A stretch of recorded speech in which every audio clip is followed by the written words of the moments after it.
mga tropa pigs. Ito nung ginawa ko na ito, matagal na. Siguro wala pa rin 1 taon to. Ito yung subwoofer. Nandito yung ampli niya sa likod. JBL ang speaker nito. Ayan yung kanyang amplifier. Ayan, mono. Ngayon, nagbago ng plano yung may-ari nito. Shoutout nga pala sa may-ari nito kay Kuya Eugene, pero from Canada pa yun, guys. Papalitan natin yung ito. I mean, i-repair pala natin itong box niya. Kasi gusto niyang baguhin. Ngayon, maganda naman ang tunog. Tapos ang plano niya dito ay ikat ng panibago dyan. Tapos kasi ito una sa harap ito nakalagay. Ngayon sa likod na siya ihaharap. Tapos ang mangyayari dun, ito na yung magiging harapan niya, hindi dun sa owner kasi ito nakalagay, guys, sa Wrangler. Bali sisimulan na natin itong repairing. Tatanggalin mo natin yung mga speaker. 2 sub lang naman yan. Ito, nabaklas ko na yung kanyang speaker. Makikita nyo yung sub niya, talagang original. Ngayon, ito yung divider na ginawa ko sa loob. Yan, L-type kasi ito yung tawagin. Tatanggalin ko ngayon yung mga divider na yan. Tapos ang magiging butas niya doon na sa pinakang likod. Yun na kasi ang magiging harapan.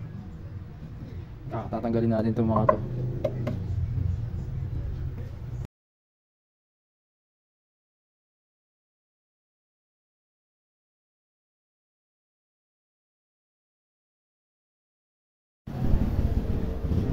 Ito na yung binawas natin.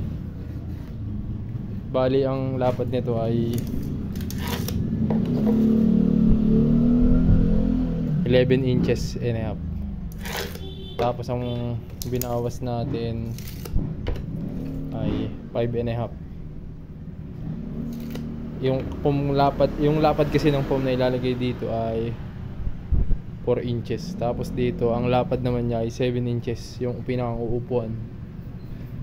Ayan, yun yung binawas natin. Ito, nabaklas ko na siya.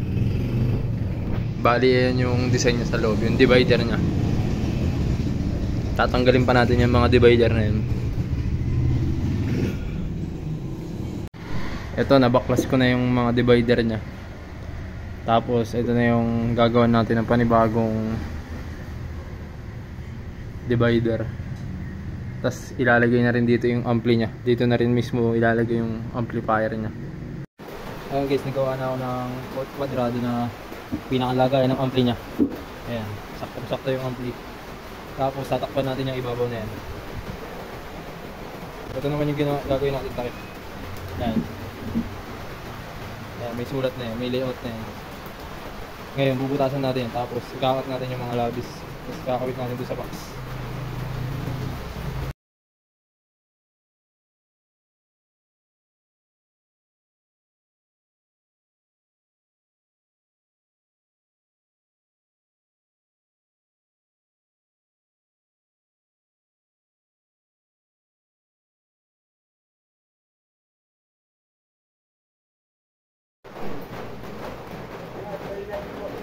Ito yung ating ginawang monitor natin baffles. Ito yung kanyang loob.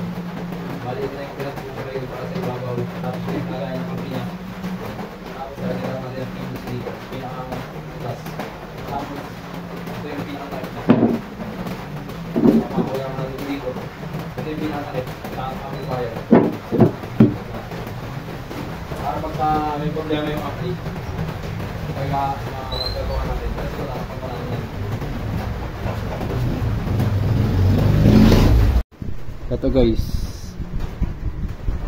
isasara ko na yung ating ginawang baffles o speaker box. Ayan, yan lang naman yung loob nya.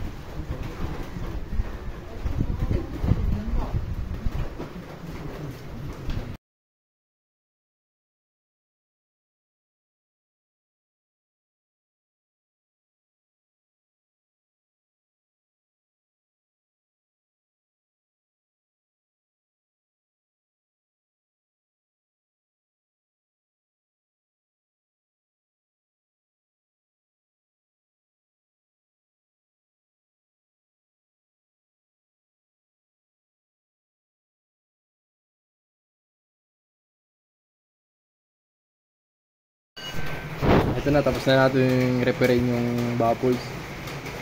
Papaiberan na lang natin ito pagka maaraw. kinabukasan. Ito yung kanyang butas, labasan ng hangin. Tapos nilagyan din natin ng mga butas dito para hindi kulong na kulong yung ampli.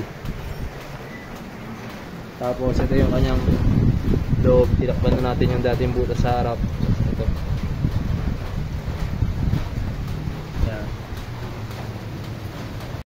Ayan mga tropa pitch, tapos na nating referent. At sa susunod na video, abangan nyo yung pagpapiber natin ito.